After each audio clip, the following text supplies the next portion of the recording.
ईद ते आज जो निकले वाले आते आज परुथी ईद ये आज परुथी ईद है कल को पता है जो भाई सारे दुकान तो निकाले भी जो के सारे दुकान बंद लेकिन आज चलो शुक्र है खुलिया तो 500 देख बंद लेकिन आज खुलिया पाया तो कोई जो अपनी मार्केट दा माहौल निकलना अरे वो अपनी मार्केट सिर्फ वो सामने नई दी दुकान से देख सकते वो सिर्फ नहीं आया तो फिर वो बस शायद दुकान है तो देख सकते खुली हुई है दोस्तों तो कार का विजिट करवाना है कार एक खड़ी है ये दुकान पे तो उन्हें यार अंधारा कार तक अंधारा सही नजर करना है लेकिन आज से देखो माशाल्लाह देखो तो बारह का माहौल नहीं कार निकले ना सकेगी दोस्तों कार का बारह का माहौल ही है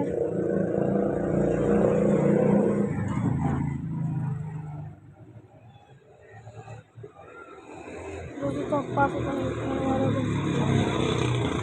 सारे मेहमान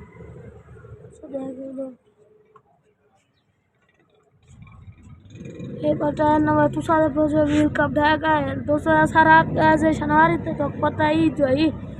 मैं तो भूषण मारते गए से और रास्ते फ्री थका है व्हील कब ढाका है को पीछे इधर झंडा लगा हुआ है